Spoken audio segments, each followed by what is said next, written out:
the mixed martial arts, if I'm successful in the mixed martial arts, if I'm winning fights, if I win championships, then people are paying attention to what I'm doing. There's an audience out there. There's,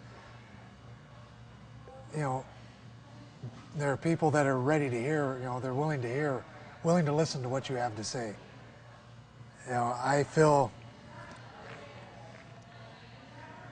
you know, I'm not a fighter. I'm not in this for personal glory. You know, it's kind of interesting being, you know, it's kind of cool to be recognized, you know, for the people to for people to recognize you, and it's nice to be acknowledged for, you know, your skills, you know, for that your achievements. It's nice to be acknowledged for that. But I'm not in this for the glory of it. I'm not in it to be rich, you know, for the attention. I'm not. You know, it's hard to say. I just have this sense of something. This. It's like behind everything. It's a sense that this is what I need to do. I have to do it. I need to do it, so my voice will be heard. For some reason, I just have this idea, you know, and maybe it's that, you know, delusions of what, grandeur, delusions of, I don't know. I have this idea though that I need to be able to make my voice heard, and I can do that through the fighting. I can be heard. So that's why I fight. That's my motivation. Yeah, just make my voice heard. I'm consciously, I'm going for it. You know, I want a belt. I want the belt again. I want the championship again. You know, the UFC championship, because I think it's going to give me a platform from which to speak. You know, it's going to make my voice heard.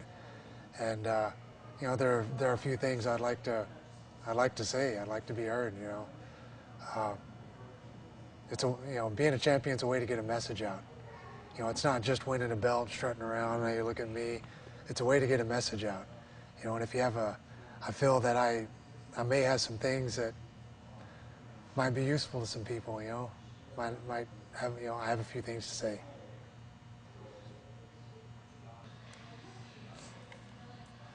Yeah, you know, there's so many things in this world so many things that need to be changed, so many things that are wrong, and if you can make your voice heard, you can stand up for these things, you can speak out on these things, and people are going to listen, people are going to hear you, and you can affect change, you can make things happen, you can improve the world, you can make the world a better place. That's my motivation behind fighting. Not self-glorification, not fame, not money, women, you know, any of it. You know,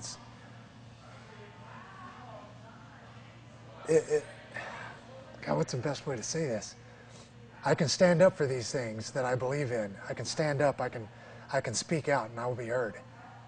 I can change the world. That's my motivation. I can change the world. The power of one. Believe in the power of one is I guess it's a motto, it's a saying, it's a phrase I've used for quite a few years. And what that means, it's not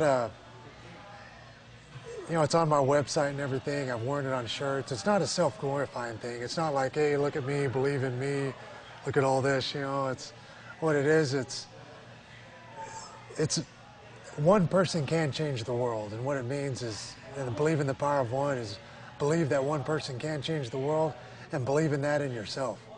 You know, believe that you can, even as a single individual, you can change the world, because your words and actions resonate out eternal in a sense. You know, through you know, it reaches one, you know, it reaches two people, it reaches four. It just expands out exponentially. You know, and we need to take responsibility for that power we have. You know, make sure our actions and our words are worthy and they stand for something.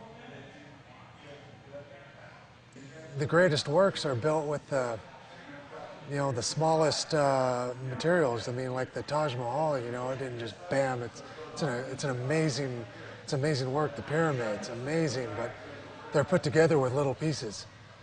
They're all put together with little pieces. To change the world, it takes little actions by each individual every day. Those little actions add up to a great work.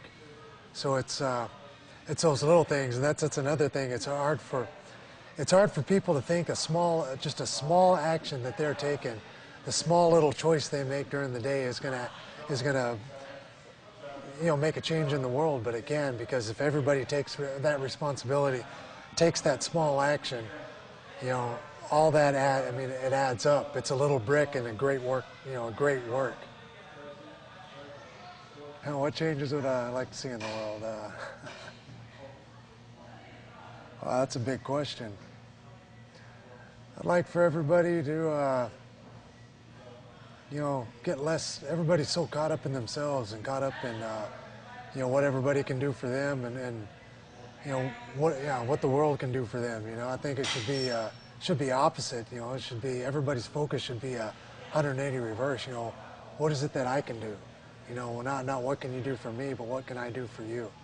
And I think if everybody kind of lost, in a sense, lose yourself to gain everything, quit worrying so much about yourself and you'll have everything to gain, what the world's about is, it's about all of our, we're all family in a sense, we're all brothers, and not in a hippie kind of way, it's just, what the world's about is your fellow humans, what good would it be? What if you're the only person on the world what if you had all the belongings, all the fancy cars, fancy clothes, all these fancy things we desire that everybody's dedicated their lives to gathering, to themselves.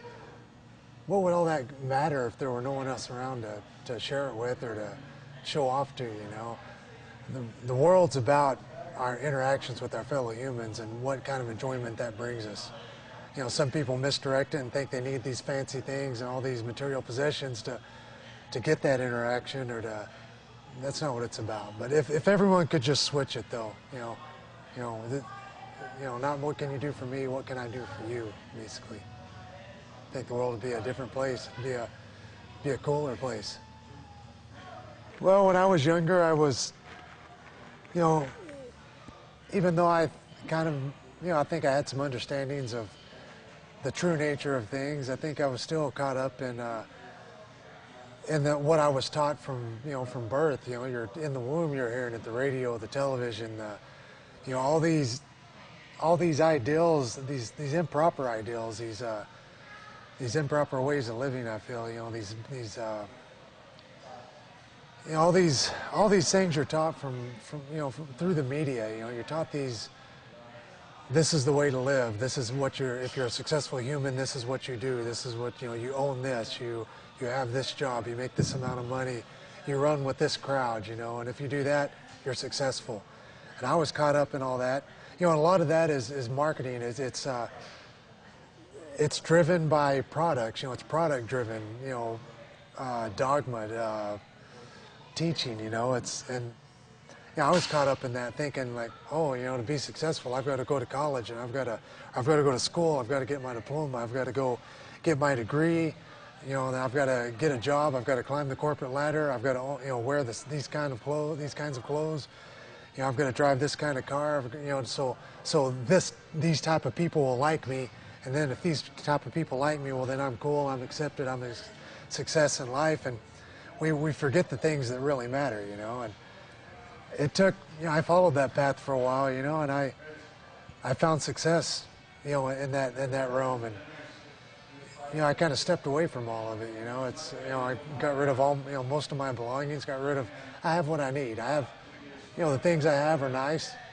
I don't need, I don't need to gather just a bunch of stuff together, a bunch of material possessions. It means nothing.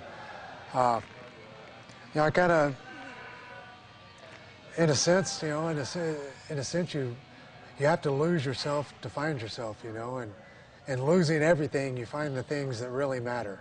And once again, it comes back to your fellow humans and your interactions, your truthful, sincere interactions you have with your fellow humans. That's what gives life meaning, in my opinion.